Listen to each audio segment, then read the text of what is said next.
એ દિશામાં એક જ આપણો આજનો કાર્યક્રમ છે।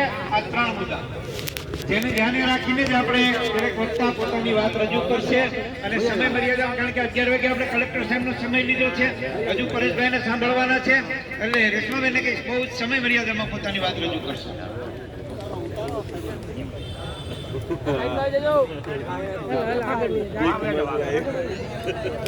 આજે સંત સુરા અને સાવજની આ ધરતી છે અને આટલા બધા હાવજો આ ખેડૂતો અહીંયા ભેગા થયા છે, ત્યારે પરેશભાઈ તમારા અભિયાન, આ ખેડૂતના અભિયાનને કોઈના બાપની તાકાત નથી કે રોકી શકે।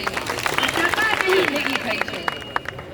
સરકાર પાસે આપણે માંગવાનું ના હોય મારા ખેડૂતો, મારે સરકારને કહેવું છે કે આ જગતનો તાત છે, સૌનો બાપ છે। તમને એમ છે ને કે અમે હવના બાપ છીએ, પણ ભૂલી જાજો આ વોટર, આ ખેડૂત, આ અન્નદાતા તમારો બાપ છે, વાત સાબિત થાય છે। આ વાત મારે એટલા માટે કહેવી પડે કે દર વખતે માંગવાનું અને કાઈ 4-5 મહિનાથી નથી માંગતા, વર્ષોથી માંગીએ છીએ, વર્ષોથી માંગવું પડે છે। આપણે ખેડૂતોના ભાવ માટે માંગવું પડે, જેટકોના થાંભલા નાખે, વીઘા કપાય એના માટે માંગવું પડે, રોડ રસ્તા કપાય એના માટે માંગવું પડે, પાણી અમારા ખેતરોમાં ગંધારા કેમિકલ વાળા આવે એના માટે માંગવું પડે, બધાય માટે અમારે માંગવું પડે। એટલા માટે મારા વડીલો, હવે આપણે આપણા મતની તાકાતને ઓળખવાની છે। વાત વધારે નથી, મારે એટલું જ કહેવાનું છે કે પરેશભાઈને સાંભળીશું, પણ છેલ્લે એટલું કહેશું કે આપણા દેવા માફ થવા જોઈએ। આપણી પાસે જે તાકાત છે એ તાકાતને ઓળખવાની જરૂર છે। આપણે પરમિશનની જરૂર નથી, આપણે કોઈ એવા કામ કરવાની પણ જરૂર નથી। આપણે કહેવાનું છે કે અમે ખેડૂત છીએ, અમારા થકી દેશ ચાલે છે, અમારા થકી જીવન ચાલે છે, અમે ખપી જવા માટે પણ તૈયાર છીએ અને સરકારને બતાવી દેવાનું છે। તો છેલ્લે હોકારો કરીને કયો બતાવીશું ને? અમે તો ઘણી બધી વાર બોલીએ છીએ, ઘણી બધી વાર તમારી સામે આવીએ છીએ, એટલે આ મંચ ઉપર, આ મંચની ગરિમા રાખી મારે વધારે નથી બોલવું, પણ એટલું કહું છું એક ખેડૂતની દીકરી તરીકે, ગુજરાતની દીકરી તરીકે રેશમાબેન પટેલ હંમેશા જ્યાં પણ હોય, જે મંચ ઉપર હોય, તમારી સાથે છે, રહેશે અને હંમેશા લડશે। મારે એટલું કેવું છે, અહીંયા મારી ઘણી બધી પત્રકાર બહેનો પણ છે, આ નાની એવી દીકરી છે, બહુ જૂજ દીકરીઓ બહાર આવે છે, બહુ જૂજ દીકરીઓ, બહુ જૂજ માતાઓ જાહેર જીવનમાં બહાર આવે છે, ત્યારે હંમેશા ગર્વથી કહું છું કે આપણા ઇતિહાસ બલિદાનનો પણ છે। ઘણી બધી માતાઓએ ઘણા બધા દીકરાઓને દાન દઈ દીધા છે, એ લોકોને આ લડાઈમાં બલિદાન દીધા છે। આવા માતાઓને પણ અમારો સંદેશ આપીજો કે આપણે લડવાનું છે, આપણે ઝાંસીની રાણી બનીને લડવાનું છે।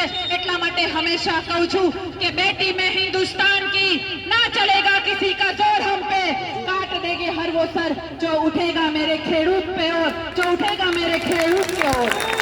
बोलो जय जवान, जय किसान, वंदे मातरम, भारत माता की जय। धन्यवाद, जय हिंद, जय भारत। ખૂબ ખૂબ આભાર। અને હવે આપણે આમ તો મેં પહેલા જ કીધું હતું કે જય જવાન જય કિસાન, આ સ્લોગન એમનામ નથી બન્યું।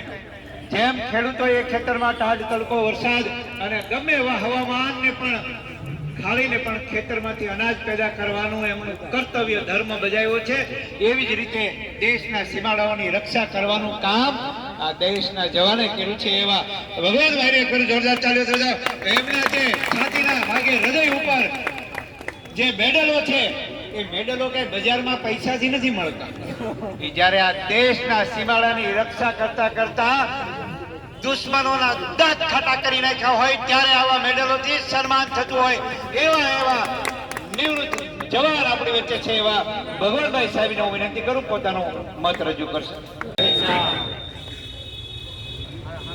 मैं फिर तुम्हें अपना परिचय दे रहा हूँ। मेरा नाम है भगवान लक्ष्मण कोदावला, मूल मारिया हटीना अमरापुर गिर। मित्रों, आपना आशीर्वाद थी, મારી માતા બહેનો દીકરીઓ જે બેઠેલી એના બધાના આશીર્વાદથી 1980 માં હું ભરતી જતો અને દેશ માટે 3 લડાઈ, 3 તળિયું લડેલા દેશ માટે।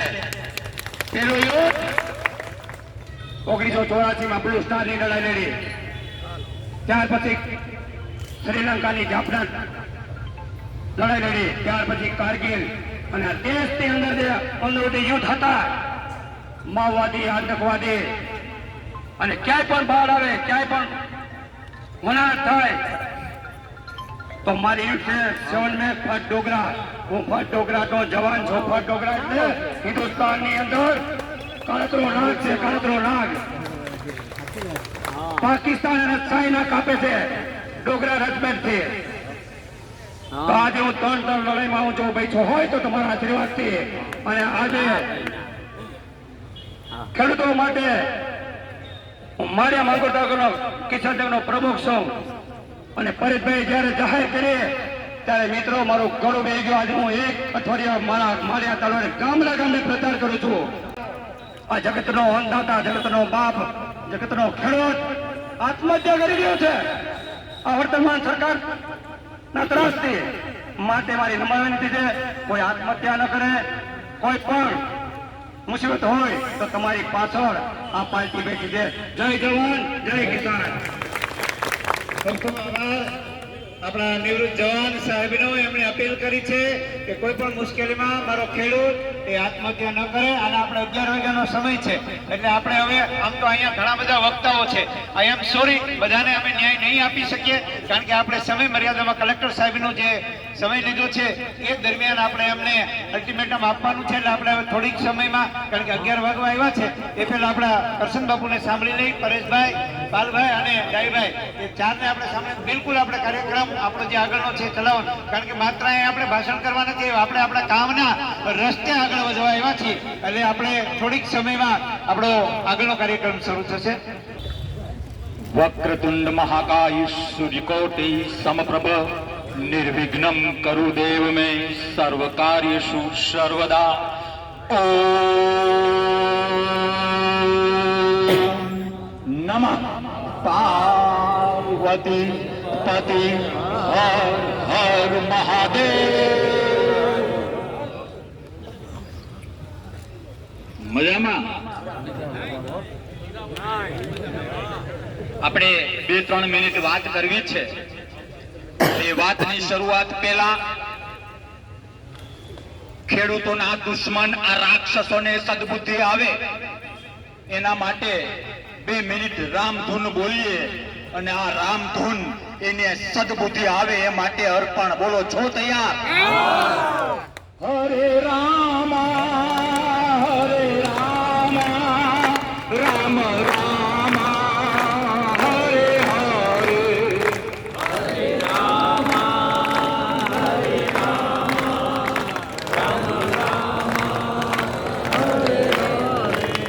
હરે કૃષ્ણ કૃષ્ણ કૃષ્ણ હરે હરે.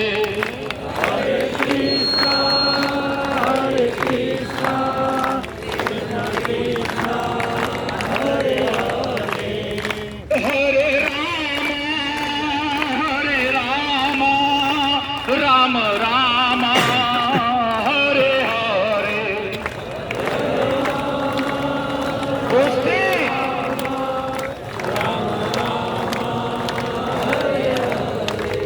હરે કૃષ્ણ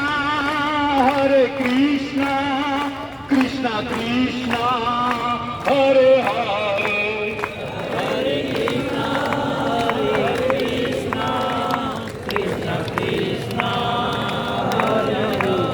ભારત માતા કી જય. ભારત માતા કી જય. જય જવાન, જય જવાન, વંદે વંદે. 2-5 મિનિટમાં ટૂંકમાં વાત કરવી છે. પરેશભાઈ ગોસ્વામી એક સાધુનો દીકરો છે, અને મારે તમને 2 હાથ અને ત્રીજું માથું જોડીને વિનંતી કરવી છે કે લગભગ 25 વર્ષથી આંદોલન કરતા આવીએ છીએ. ન્યાય થયો હોય ત્યારે પણ લડ્યા છીએ, દેશના અનેક રાજ્યોમાં લડ્યા છીએ. બાપુ, ભૂખા રહેવાથી કઈ ના થાય. આ લોકોના પેટમાંથી છીનવી લેવું પડે ત્યારે ક્યારે ખેડૂતનો અવાજ બુલંદ થાય? ક્યારે ખેડૂતનો અવાજ બુલંદ થાય?